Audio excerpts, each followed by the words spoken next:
I was going to do Revelation 13 today. It'll have to wait.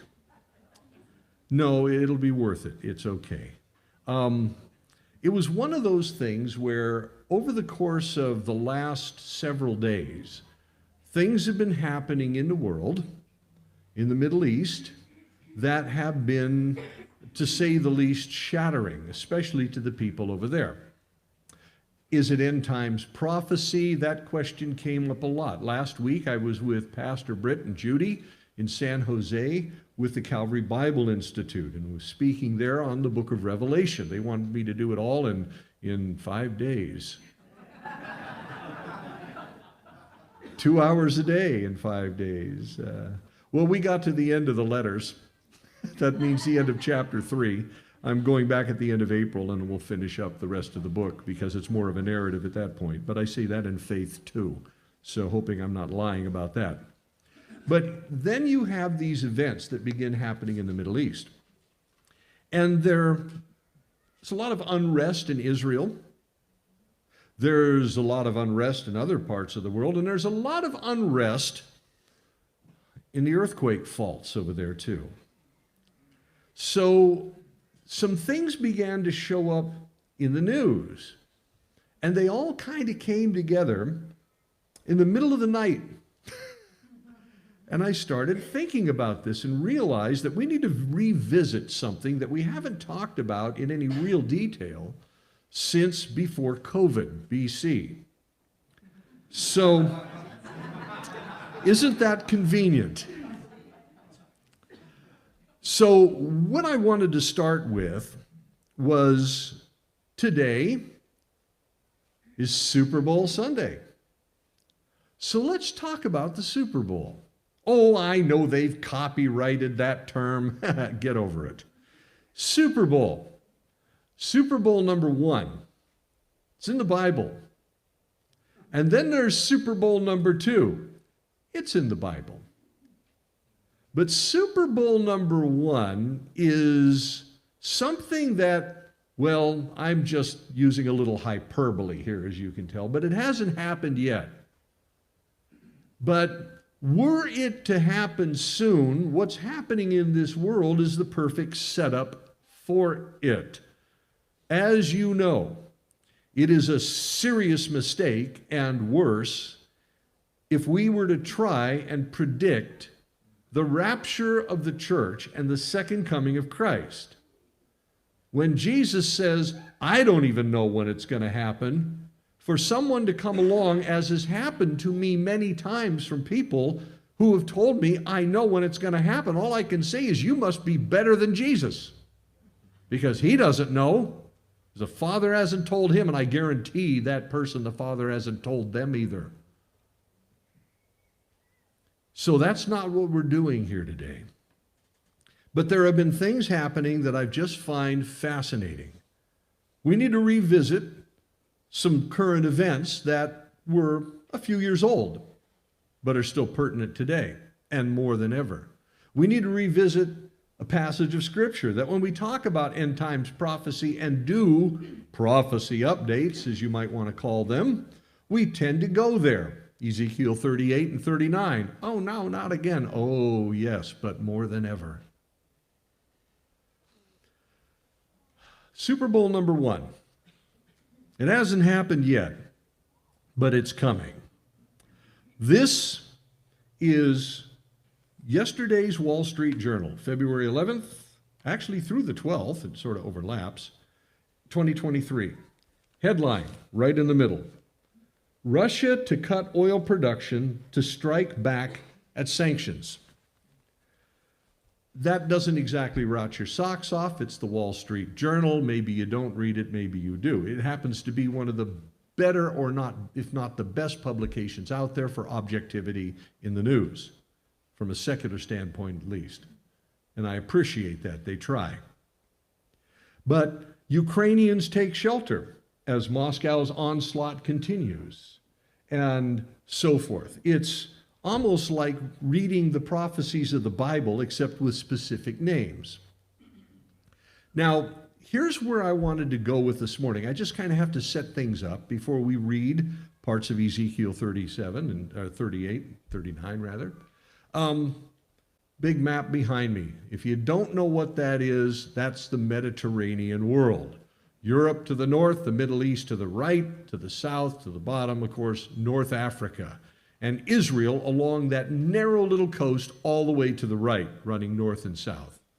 Getting a little closer, here you've got Turkey, also known as Asia Minor. You back this up, it's of course, now my little red dot doesn't work on this type of a television. This is not a projector, it's rear screen, so the dots don't show up. But you can see it sticking out there, protruding on the right-hand side, right between the top and the bottom on the right above Israel. There's Turkey, also known as Asia Minor. And it's huge in Bible prophecy. It's huge in the New Testament. Most of the New Testament was written into, from, or for people on that little subcontinent right there. There it is there. There's Turkey. Now, if you look at the bottom, you'll see the ocean. You'll see an island down there. That's Cyprus. That long protrusion, that peninsula sticking out of Cyprus, pointing to the right and upwards, points towards a little bay up in that area in Turkey, where the Mediterranean makes a right-hand turn and heads south. That happens to be where that big earthquake took place. This is the earthquake faults, the tectonic plates. If you don't know what that is, basically the continents are all kind of moving around very, very slowly. They grind against each other or push underneath each other, all kinds of strange things how they move, geologically speaking. And like our San Andreas Fault, which we in California are very familiar with and kind of fear, when that thing moves, it really moves. Well, they have their own version of the San Andreas Fault. Right at the bottom, in the middle of this map, you'll see a yellow line going up. That's the great Syro-African Rift, as in Syria, all the way down to Africa.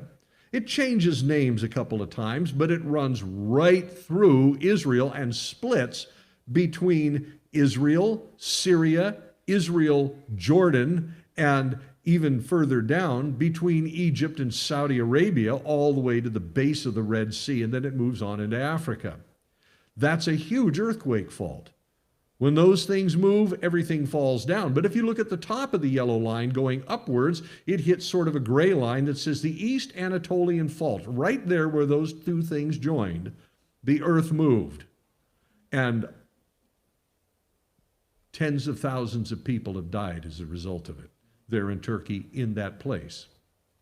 This is a map that I got offline, was a news site, so you can see there's the epicenter up there, and the orange areas and the yellow areas where it affected. Green it also affected, but not quite as badly, but you can see that it sort of ran downhill from the upper right to the lower left to a place called Antakya.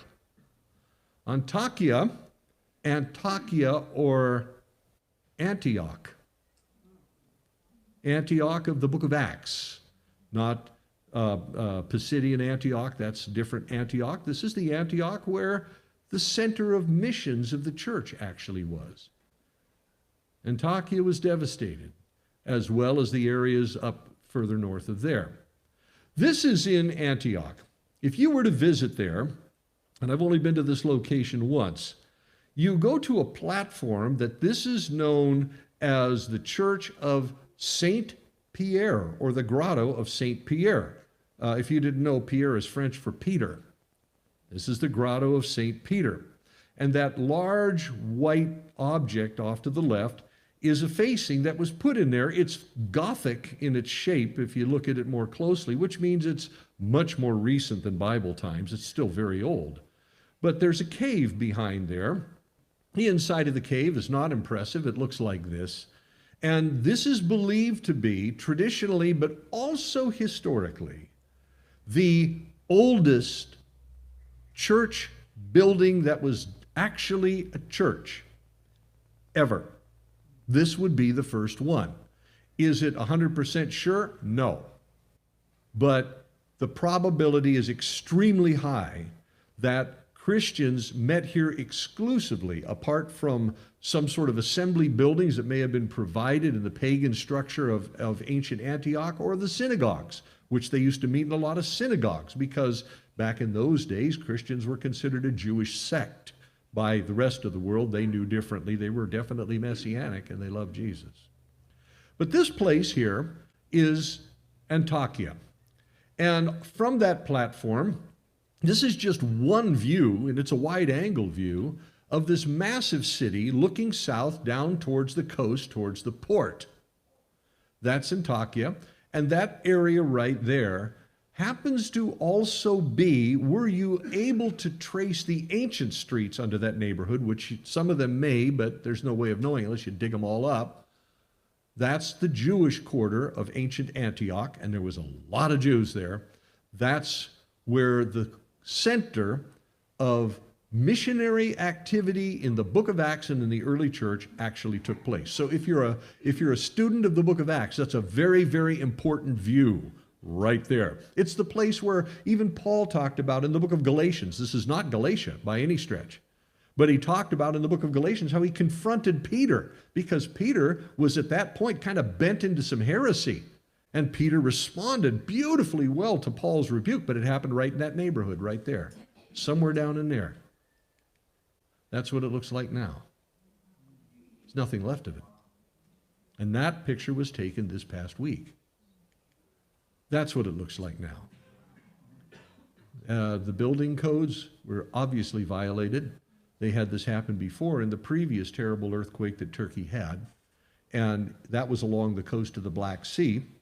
And because those building codes were not enforced along the Black Sea years ago when it killed tens of thousands of people and they had another earthquake, that it put out the former president, and the new president came in, Tayyip Erdogan, who is the one who you read about, who is a very, very problematic man in the Middle East. I will say this again to remind you that the Turks are Muslims, and they are among the friendliest people you will ever meet on the face of the earth. They need Jesus desperately, but they are some of the finest people I've ever had the pleasure of getting to know. Please understand that.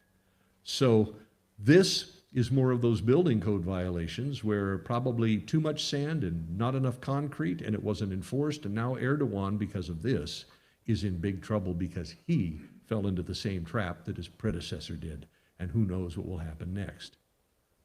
The death toll at this time, as of this morning, is well over 32,000 people. It's a disaster in the Middle East. This is where that place is. There's another map. Maps kind of tell the story sometimes, and so you can see it right there. Now, there's something else that you need to see, and it has to do with Ezekiel 38 and 39. And we're going to get back to our current events in just a minute. But over in the book of Ezekiel, we talk about 38 and 39, prophecies about some sort of an attack on Israel, some sort of an invasion of the Middle East, involving a character named Gog, G-O-G, not God, G-O-G, but G-O-G, G-O-D rather, but G-O-G, Gog and Magog. And they're talked about in Ezekiel 38 more than any other place in the Bible. The only other time in the New Testament where Gog and Magog are prominent is, of all places, at the end of the book of Revelation, at the end of the millennial reign of Jesus Christ. When he returns, he'll rule and reign for 1,000 years. At the end of that, Satan, who has been locked up somehow, thank God for that, during that time, is released to deceive anybody who he can. The book of Revelation tells us. We'll get there someday, year, I don't know, whenever. And he's released to deceive who he can. He raises a huge army, Gog and Magog, and then attacks Jesus, and Jesus says, we're done with this. Fire comes down from heaven. They're gone, and then after that, you have a whole new heaven, a whole new earth. The old cosmos is destroyed. God raises up a new one, New Jerusalem, eternity with him. It's the best news you'll ever read. We're going to have to save that for later. But that Gog and Magog doesn't mean that that's Ezekiel 38 and 39. It just tells us that Gog is someone who lived around the time of Ezekiel or before, that's used as a teaching tool, that when it happens, someone's going to be like him. And Magog. Magog is a region.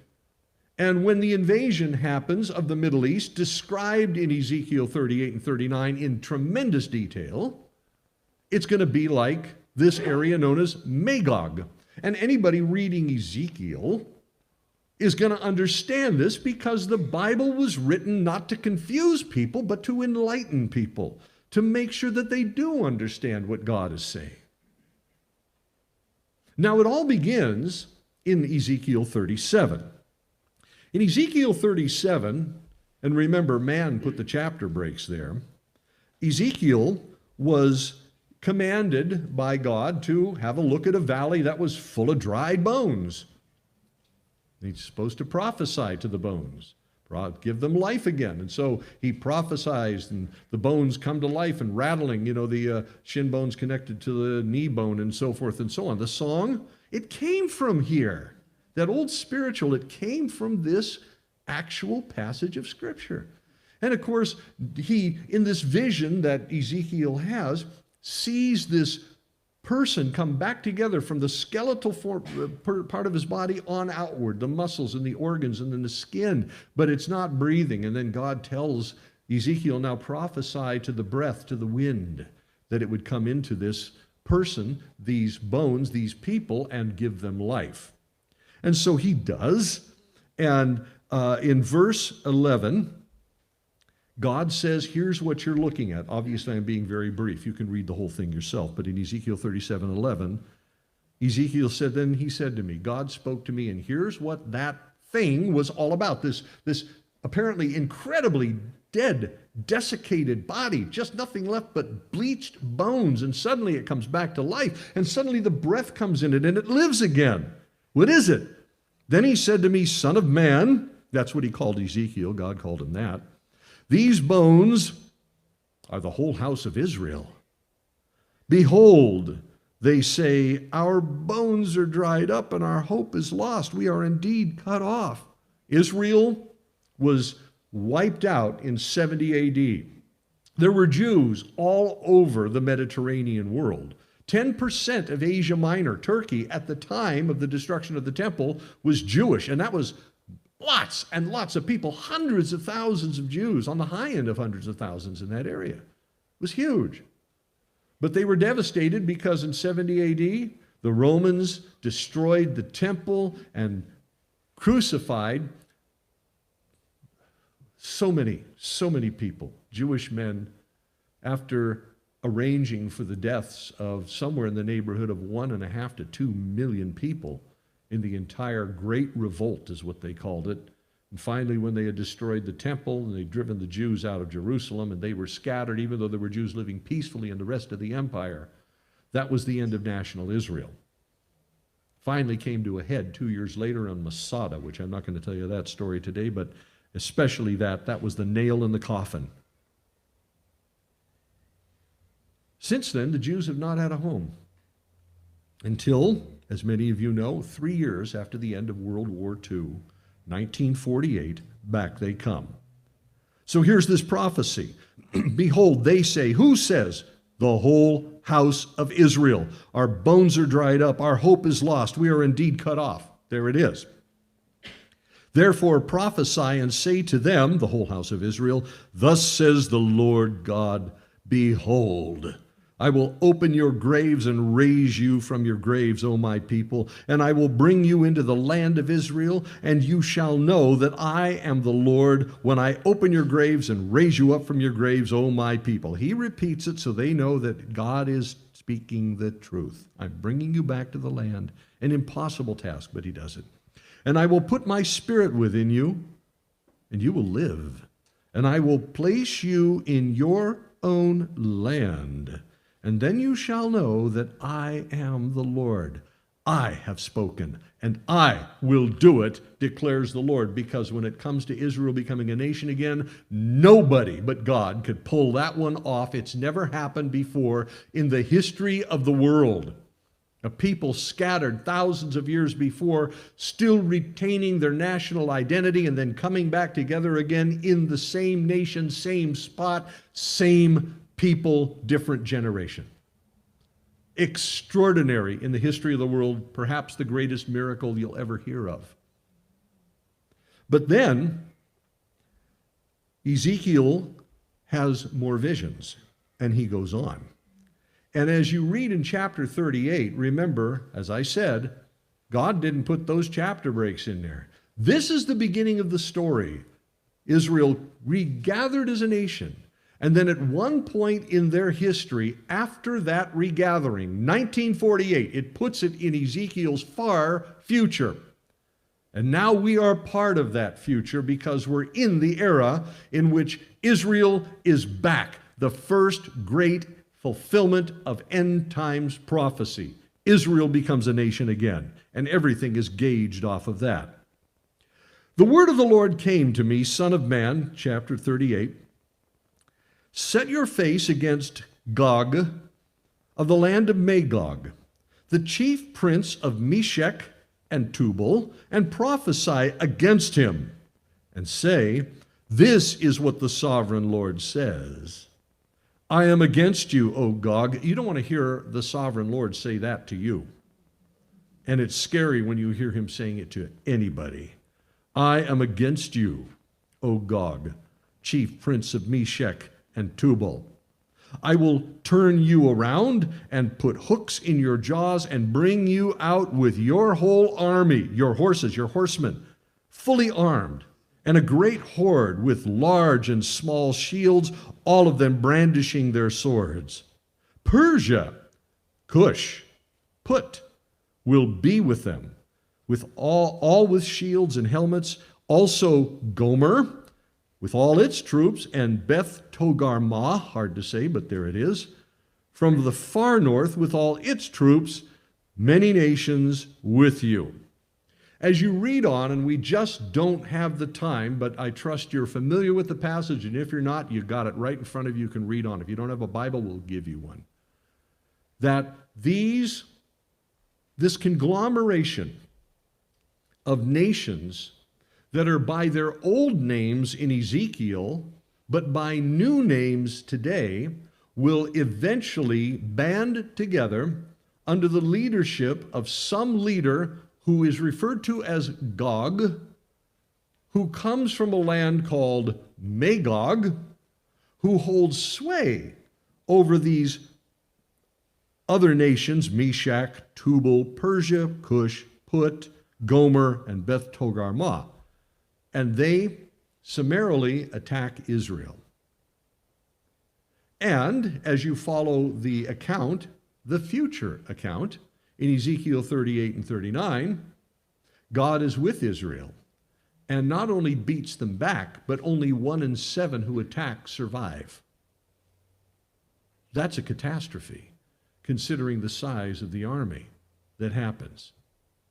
And it's such a disaster for the invaders that it will take 7 years to clean up the mess. That's bad. That's intensely bad. So what are we talking about here? Well, first of all, who is Gog? Who is this person that's prophesied here, Gog? Mentioned elsewhere in the Bible. Now, back in Chronicles, he's mentioned too. It has nothing to do with this Gog. It's just somebody by another name. You have that in the Bible. And then you have the Gog, related but not the same, at the end of the book of Revelation, attacking Jesus at the end of 1,000 years. It's just that they resemble, whoever that is, and Magog, it resembles what's going on here.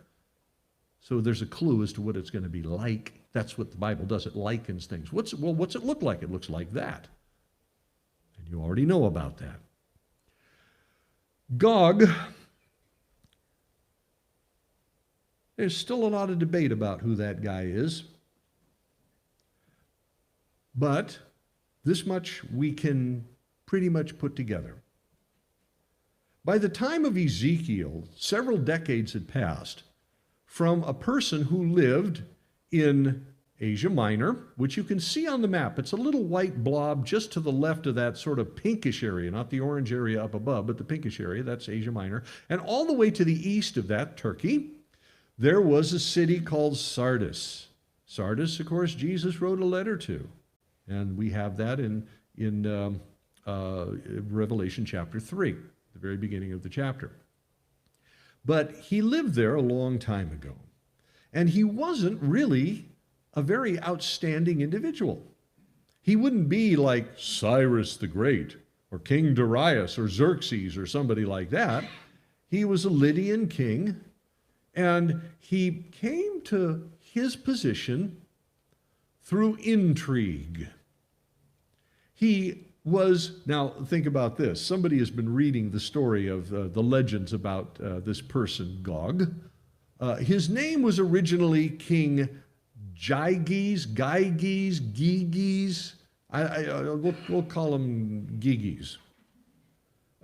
He's also known in the vernacular there, Gugu. Yeah, King Gugu, G-U-G-U. You've heard me talk about him before. But he was, by legend, he lived in a cave and owned a magic ring that if he put it on his finger, it made him invisible and he could go around and attack his enemies. Guess who'd been reading that and wrote it into a book? Well, J.R.R. Tolkien was also a fantastic historian, and he stole the idea from that ancient history. But Giges, the story behind him, the backstory, that the people of Ezekiel's time would have heard if they heard anything about this guy at all, was there was another Lydian king who was ruling in Sardis at the time, and Giges had somehow connected with this king, and the king was very, very impressed with Giges and wanted to put him in his court, but he wanted to blackmail him as well to make sure that he stayed loyal, because you know with politics, loyalty is a very practical subject, if you know what I mean. Treachery is common because loyalty is only used to gain more loyalty, but it's not necessarily something to be kept. And that's what was going on. And so I have a very mature thing to explain to you here. Please take it for what it's worth.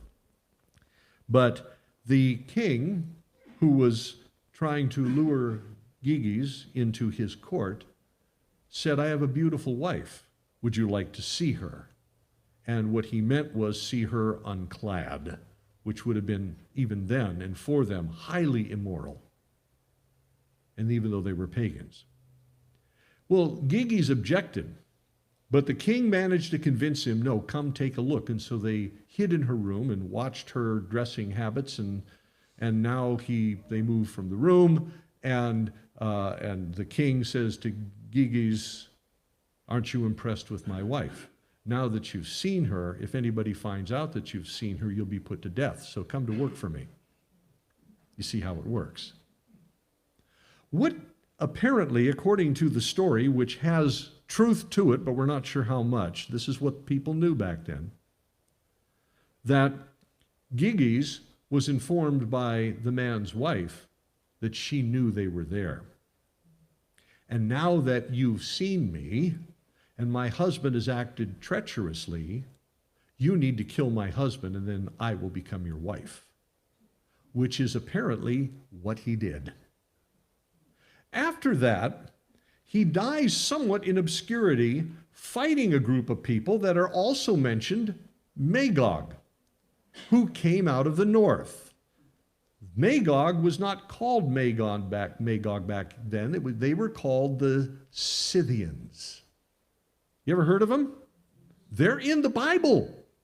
They're mentioned in the book of Colossians because they were, by the time of the New Testament, the Scythians were a byword for savage, barbaric people, dangerous people.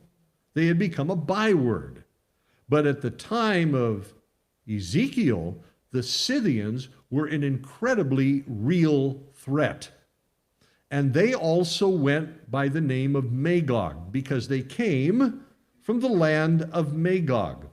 So you have this sneaky ruler who takes possession of his kingdom, or somebody else's kingdom rather, by stealth, by treachery, by murder.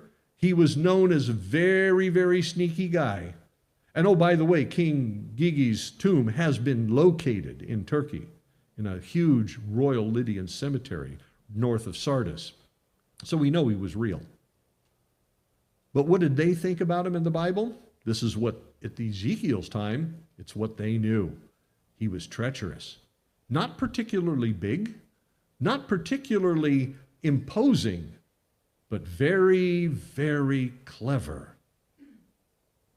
And then there was this land, Magog rather. Magog, when you see this picture here, what I want you to see, first of all, this is not in English. Maybe somebody can tell me what it is. It's a Latin language that it's in, maybe Spanish or something else. But if you look, the big orange area that you see is the land of the Scythians. It had very fuzzy borders because they were a very nomadic people. The Scythians didn't even have a city. They didn't have towns. They just moved around and grazed animals. They didn't stop to make farms. They were nomadic. They were also the deadliest archers in the world. They rode horses. It was a horse culture. They had stirrups that were platforms rather than leather straps so that they could stand up in the stirrups. I talked about this when we were in Revelation chapter 7. They could stand up in 6 rather. They could stand up in the stirrups because it was a platform, and as the horses at a full run, their knees could lock and they could spin their body in any direction they wanted to and shoot with deadly accuracy. This is where the legend of the Amazons come from, because they had a female army that would do that. Wonder Woman, there you go. But as you look at that map, the big orange area right there is the Scythians. And they weren't highly organized, but they did tend to get organized enough to invade other lands and plunder them because they just knew that the more civilized areas had a lot of gold. And they were really good goldsmiths. They didn't read or write. They were a non-literate people. We don't even call it illiterate. They just didn't have any writing. But they sure knew how to make gold jewelry and statues and things. They were brilliant. They're in museums all over Russia because it's Russia. Look at the lakes. The Caspian Sea, right in the middle of that picture. That's Russia. The Black Sea, to the left. Above it, that's Ukraine. That whole area, Russia, Ukraine, the former Soviet Union, Kazakhstan's up in there. You can see the old borders up there just sort of running around in also darker orange. The pink area, Parthia, those are the Persians at that time. What's left of the Persian Empire. Today, Persia is what country? Iran. Never call an Iranian an Arab. They are not Arabs. They are Persians by descent. And Iranians, good people. Oh man, don't ever look down your nose at an Iranian. It's the leadership that's whacked out, folks. Those guys are crazy, and most Iranians will agree wholeheartedly. It's not a good thing.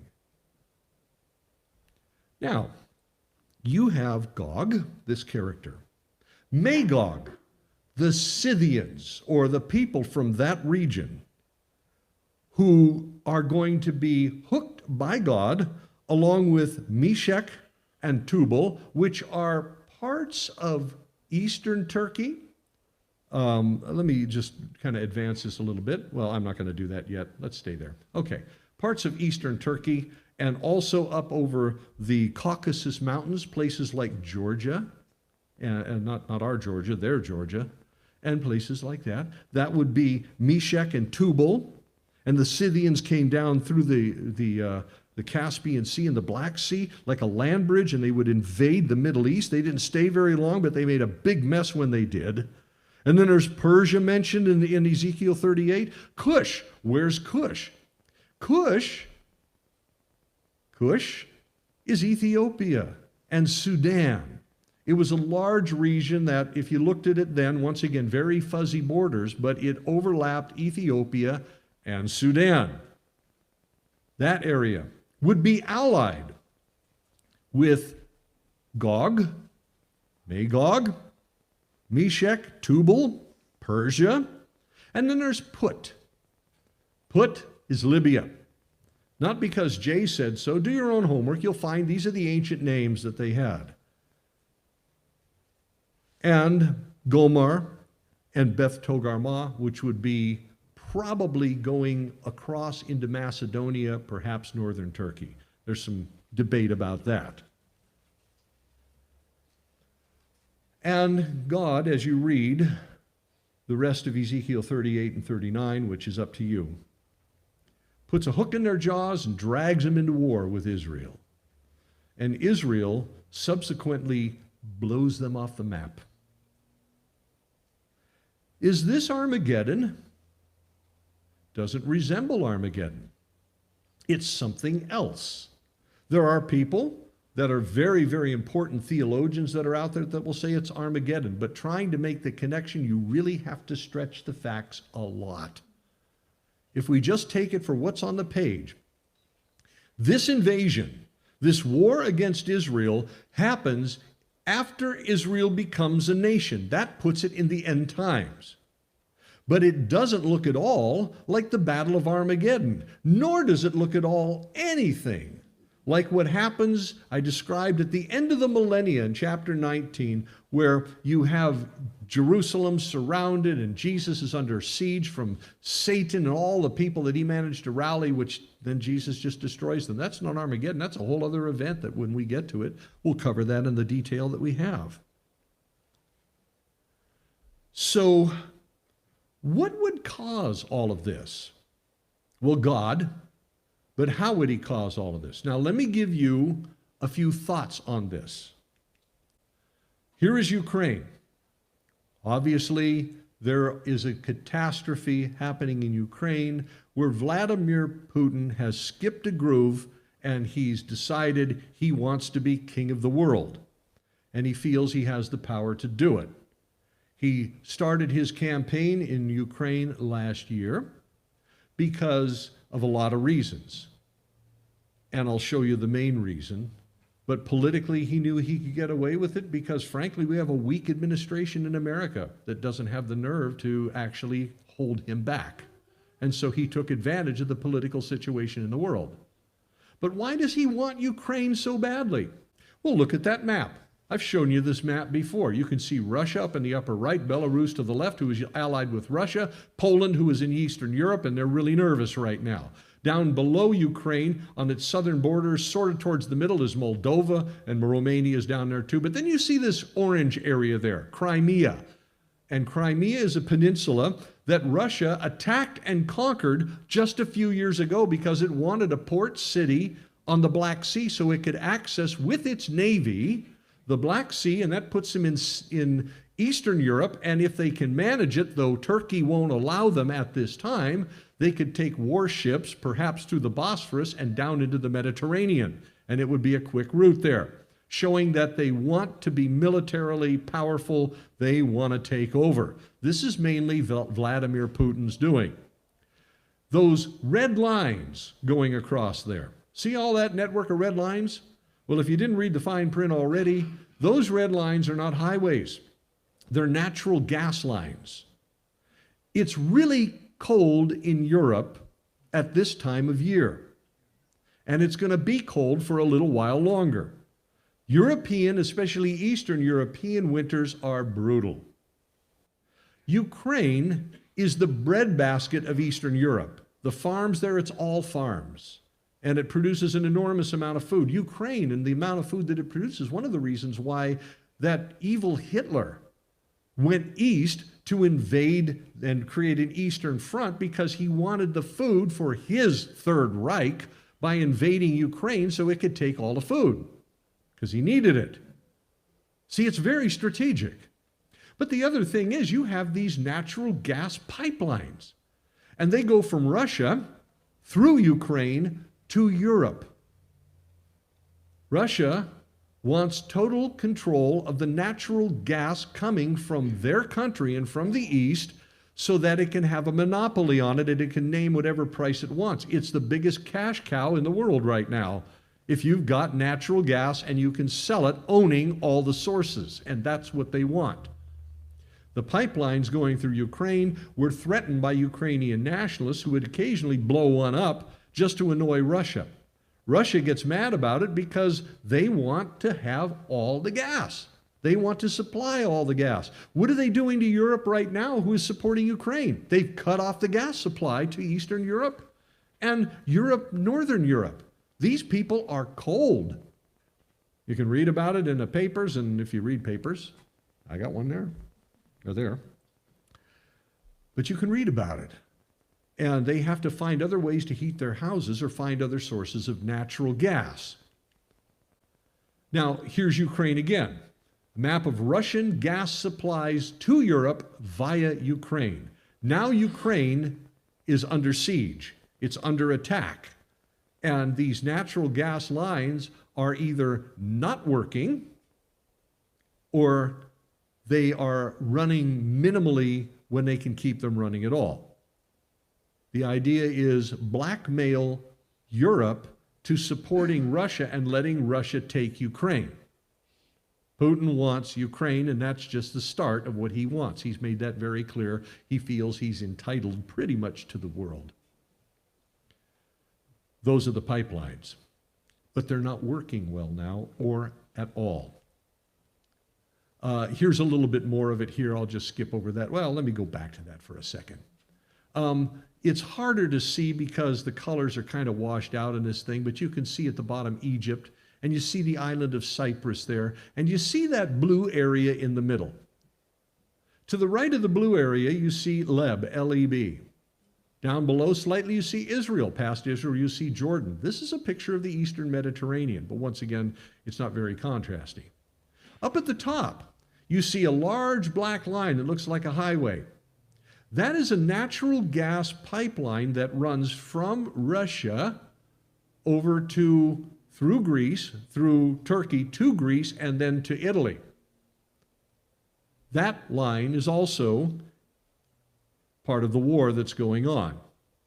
And that's part of Russia's way of blackmailing Europe. They'll jack the prices up unless you support us, get out of NATO. But what are these lines down at the bottom, these dashed lines, and this other solid line coming out of that little blue area? Well, it has to do with this. Now you see the light blue area to the left and the slightly darker blue area. That's all the Mediterranean Sea. The white areas on the map that are standing out from the orange, you have Syria, Lebanon, Israel, and Jordan. Those are those countries. The areas in orange, of course, those are other places like Iraq. To the north is Turkey, all the way across the north. Egypt is to the south, and Saudi Arabia is the other large area to the lower right. But that darker blue area that looks like it has islands, those aren't islands. This is just a map of natural gas deposits that Israel happens to own. They just discovered a few years ago. And the Israelis, if nothing else, are extremely diligent. The moment they discovered it, they laid claim to it and started putting out natural gas extraction points in the Mediterranean that look like offshore oil drilling rigs, big ones. Some of them are 4 oil drilling rigs all kind of attached together. They're huge, and they're starting to mine out the gas. The larger blob that you see there in the middle of that blue area is a gas field known as Leviathan. They give it biblical names because it's big. Leviathan now has been estimated to have, are you ready for this, 32 trillion cubic meters of natural gas. And that's just one of the gas fields that Israel owns. But there are other gas fields. You can see them in Syria up there, sort of dotting the map. Those are natural gas fields. They're on land. But there are also some to the north up by Cyprus outside of that area. Now, here's the problem. Israel has these natural gas fields. You can see them, they're in orange. Lebanon wants them. They're laying claim to them, at least they were. Up above Lebanon and in that area near Cyprus, there are more natural gas fields that Syria and Turkey have been arguing about because they want in on this. Here is where it goes from there. Israel wants to export natural gas to Europe, doing it by ship. Eventually, if not now, I don't know where they're at in it, laying pipe. to Greece, that would go to Italy, that would go all over southern Europe.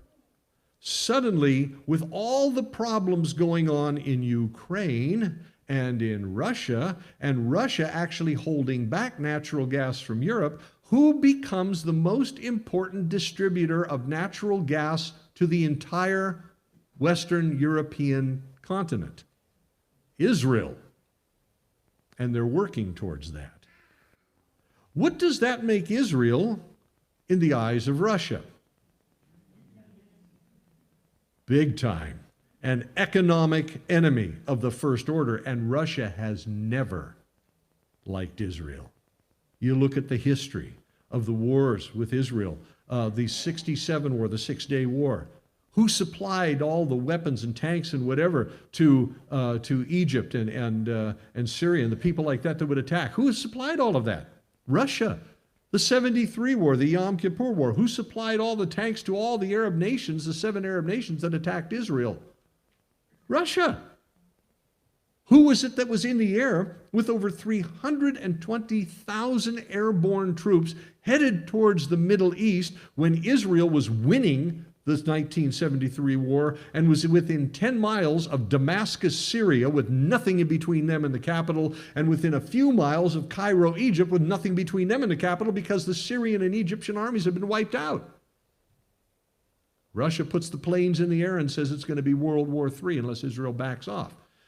America stages and gets ready to fly our troops in that direction, and Henry Kissinger, Secretary of State at the time, stepped in and said, let's all take a step back. And sure enough, World War III did not happen at that time, but that's a time when it was actually one of the most dangerous moments in world history. Well, there's Israel with its gas, wanting to send it out. Here are the gas deposits, larger view of it. This is also from the oil company there. And this is an official map of the location. But you have this earthquake that happened last week. Tragedy, catastrophe. And so many people have died, and there are a lot more that are going to be listed soon. See, it affected Turkey, but it also affected Syria. And it also, well, Lebanon's a different story. Those are shipping containers. They're completely knocked over. There are people under those shipping containers when they fell over. It would happen during work hours. That happened to be the port city there in Syria, where they export their products, their natural gas, whatever oil they got, and all of their products. Shipping containers are on fire. The port is on fire. Syria is in trouble.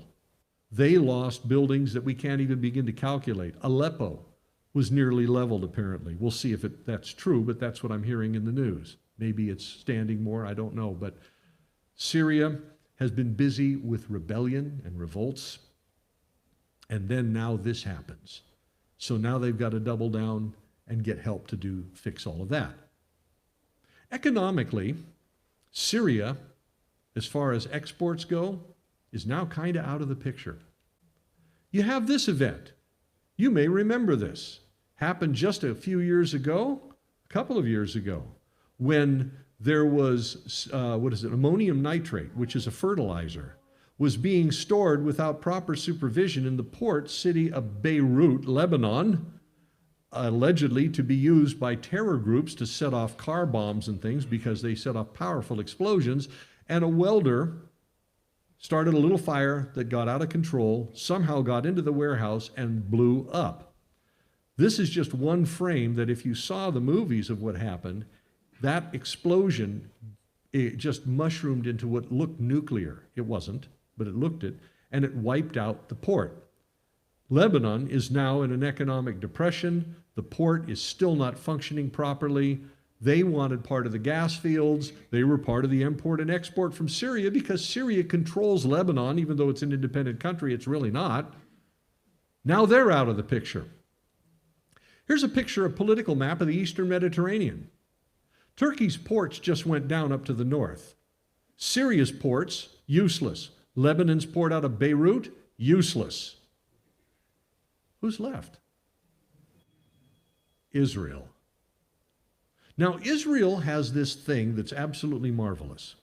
It's called the Abraham Accords. If you could applaud Trump for even one thing, and some of you don't want to applaud him for anything, and some of you want to applaud him for everything, it doesn't matter. The one shining moment of his administration were the Abraham Accords and how he pulled that off. Because you have now countries that are there in the Middle East that were historically Israel's enemies that now are Israel's friends. And all that happened was that Donald Trump and Benjamin Netanyahu managed to get the people, the national leaders of the Middle East, to understand who their real enemy was. If you attack Israel, Israel will hit back. If you don't attack Israel, they won't do anything. They are reactors. They are not perpetrators. Who's the perpetrator? Iran. And everybody around the Persian Gulf fears Iran because Iran has ambitions. They want Mecca. They want the oil. They feel entitled, the leadership, mind you, not the people itself, but the leadership feels entitled to rule the world like ancient Persia would. That's still there. That mentality after all these millennia is still there. They fear Iran. So suddenly the focus shifts logically to the real problem, and the enemy of my enemy is my friend. And Israel now, with its tremendously powerful air force, with a nuclear arsenal, which you're not supposed to talk about, they have the back of all these Arab nations against any invaders. Among the people that signed on was, of all people, one of the last ones I ever expected, Sudan, which is a militant Muslim country that's in an economic maelstrom right now. It's messed up. But they signed the Abraham Accords. Now, here's the situation as it stands right now. You have, if you can read the writing, I had to pluck this away from another pastor friend of mine and his website, Magog at the top, Persia in the pink down in the middle. You have Turkey up to the left of the pink area. Israel's a little blip down there. The orange place right to the bottom of Israel is Egypt. And then you have Put, which would constitute the entire part of northwest Africa. And you have Cush in the yellow at the bottom. This would be more of the biblical boundaries of these lands, even though this is sort of a modern political map. This is what it would look like. This is what got me in the middle of the night when I was thinking about this. This story broke day before yesterday. This picture was taken on Thursday. This is the Russian foreign minister meeting with the foreign minister of Sudan. Now, Sudan, Cush, is mentioned as one of the antagonists against Israel. And Russia was formerly allied with Sudan. They want it again. Would this guy turn his back on the Abraham Accords? He can. It will shame him if he does, but he can. But this is an overture by Russia to say, we want you because why? Well, the article, which happened to be in the Wall Street Journal, which is where I got the picture, give them the credit for that they wanted a strong, quote unquote, a strong presence in Sudan's far-flung provinces. According to the Sudanese officials and documents shared with the Associated Press, not Wall Street Journal, the group has been given control of various Sudanese gold mines, Russians, by the country's military leaders in exchange for military intelligence and intelligence training from Russia. What does that tell us? Russia has intentions. What are their intentions? Israel is now the main source of natural gas to Europe, which Putin has been using to blackmail Europe into standing off from his invasion of Ukraine. The one who is, shall we say, union breaker in all of this is Israel. And now Putin wants to get back to Israel's south, just like Ezekiel 38 describes. I look at that and I say, man, if this were to happen tomorrow, that's why. Is it going to happen tomorrow? It could. Will it? Who knows? I will not attempt to predict anything. But this is just to say that the Lord is keeping us, keeping you, keeping his people, and anybody that knows about this sort of thing and has the sense to take a look at just the news that's out there. Especially stay away from the paranoid sites. Stay off of Facebook on that. Those news stories are usually junk.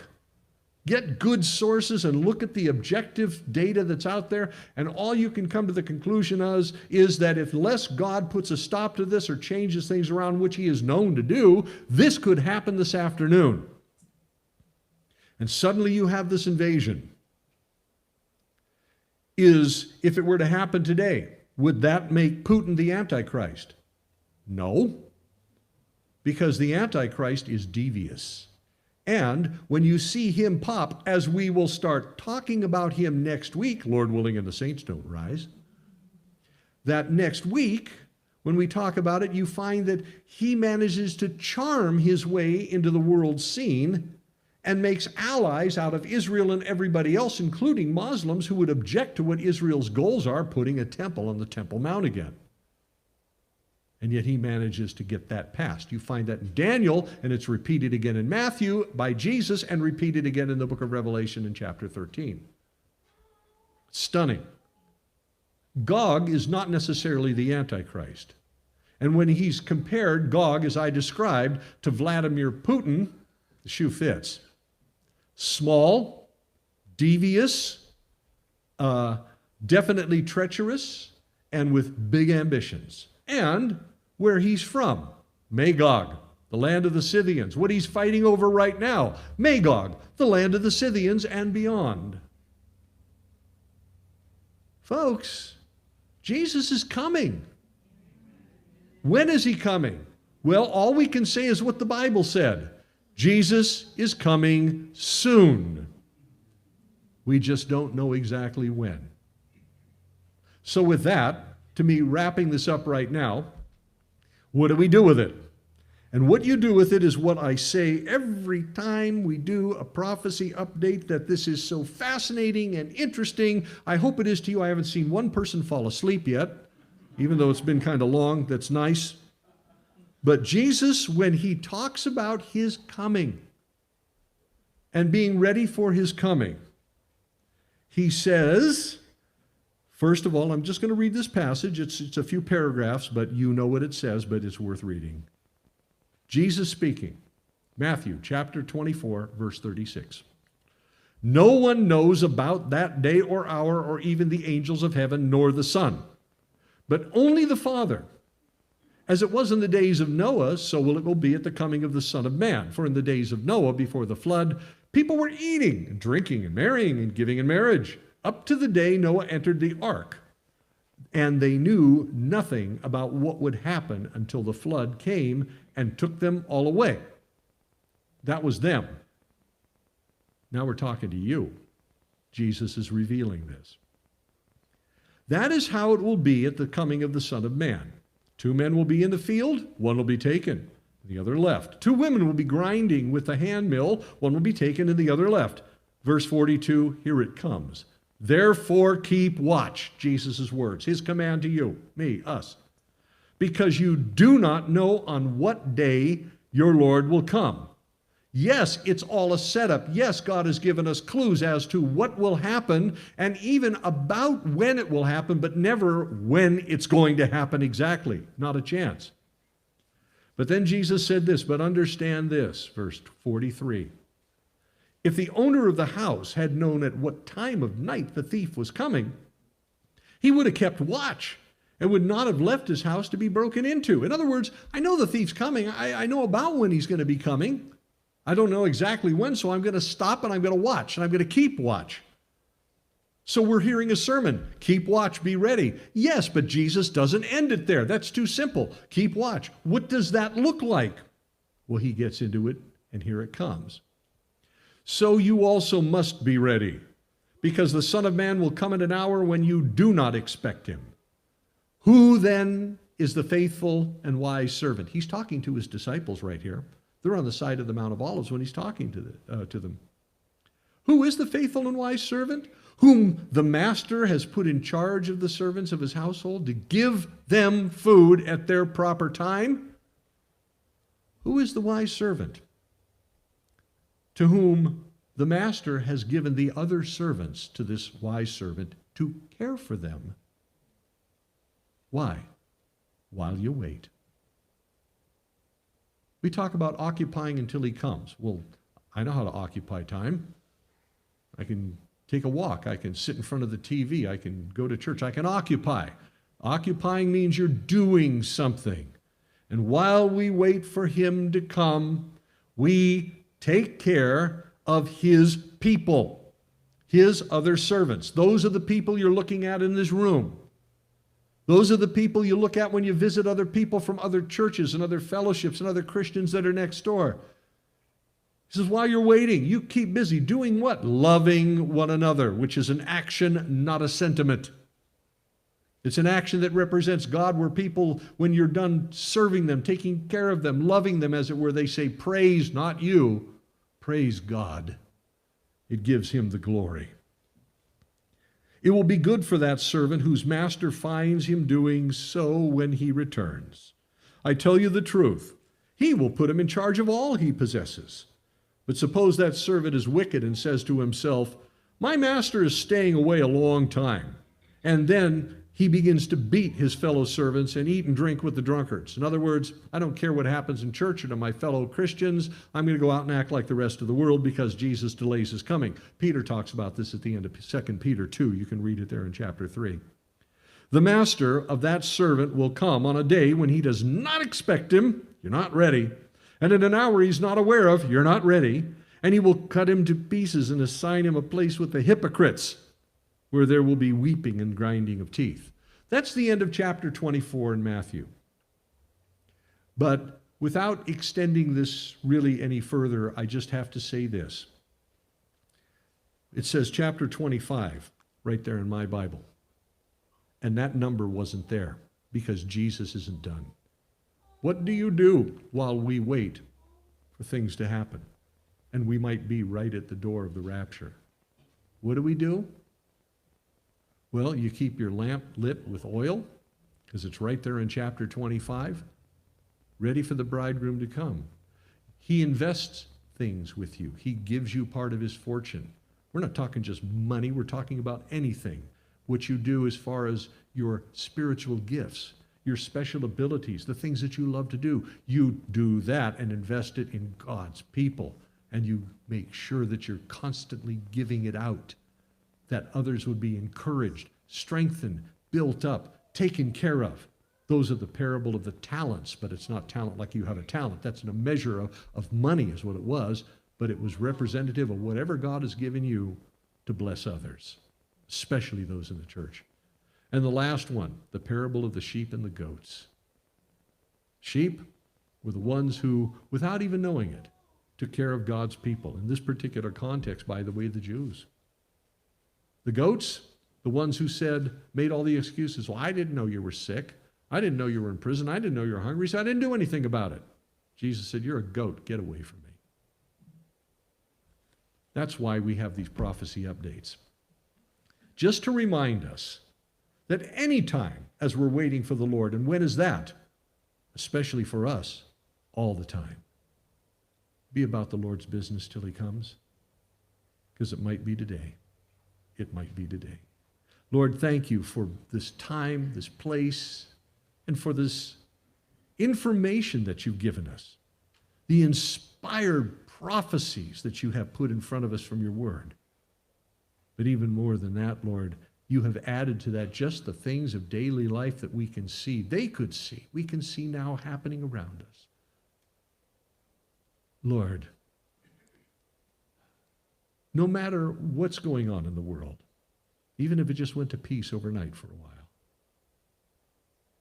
even though it's in turbulence and turmoil now as we see it, May we all be about your business, doing for others as you have done for us, doing for others as we would want done for us, sharing your love, your blessings that you have given us to share and bless, that the world would know that you, Father, have sent your Son and that he is the Savior and he's coming back. Strengthen us, Lord. Keep us filled with your Holy Spirit and just pour us out, because you have reminded us again there is never any time to waste. In Jesus' name, and everyone said, Amen. Let's all